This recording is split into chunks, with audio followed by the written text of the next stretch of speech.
নমস্কার বন্ধুরা, আমার এই চ্যানেলটি সম্পূর্ণ নতুন। এখানে আমি একটি ডিটান প্যাক করে দেখাচ্ছি।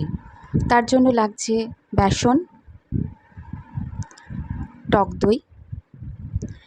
এই টক দই ঘরে পাতা হলে খুবই ভালো হয়। আমি প্যাকেটজাত দই ইউজ করেছি এখানে। এরপর লাগবে মধু। মধু দিচ্ছি যেহেতু আমার ড্রাই স্কিন, সেহেতু আমি এখানে মধু অ্যাড করেছি। আপনারা চাইলে এখানে লেবুর রসও অ্যাড করতে পারেন। মধু অ্যাড করলে ক্ষতি কিছু হবে না।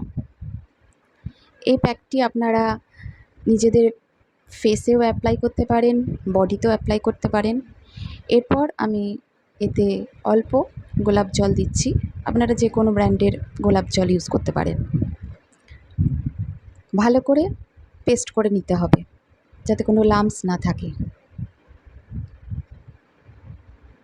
এই প্যাকটি সম্পূর্ণ ঘরোয়া পদ্ধতিতে বানিয়েছি।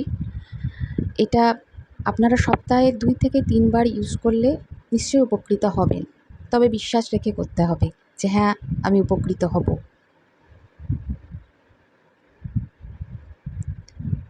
এই প্যাকটা আমরা যেহেতু ঘরোয়া উপায়ে ইউজ করেছি, এটা আমরা ফ্রিজেতে 2-3 দিন স্টোর করেও রাখতে পারবো। 2-3 দিনের বেশি কিন্তু রাখবেন না। এরপর আমি এটাতে হলুদ ইউজ করছি। কস্তুরি হলদি হলে খুব ভালো হয়, তবে অল্পই পরিমাণ ইউজ করবেন, কারণ হলুদ বেশি দিলে স্কিনটা জ্বলে যাওয়ার সম্ভাবনা থাকে। জ্বলে বলতে কালো ছোপ পড়ে যাওয়ার সম্ভাবনা অনেকেরই দেখা যায়। ভালো করে মিক্স করে নিয়ে তাতে আমরা অল্প কফি পাউডার ইউজ করলাম। কফি যে আমাদের স্কিনে কতটা উপকার দেয় এটা আর নতুন করে আমার কিছু বলার নেই। ভালো করে মিক্স করে নিয়ে এটা আপনারা মুখে অবশ্যই তার আগে কিন্তু আপনারা মুখটা ভালো করে পরিষ্কারও করে নেবেন। পরিষ্কার বলতে কোনো ফেস ওয়াশ দিয়ে ভালো করে ধুয়ে আপনারা হাতে করেও এই প্যাকটা মুখে লাগাতে পারেন, বা কোনো ফেস প্যাক ব্রাশ যেগুলো পাওয়া যায় মার্কেটে সেগুলো ইউজ করতে পারেন। এটা আমি আমার হাতে ইউজ করে দেখাচ্ছি। যেহেতু এটা বডিতে ইউজ করা যায় বলে আমি এটা হাতেতেও অ্যাপ্লাই করে দেখালাম।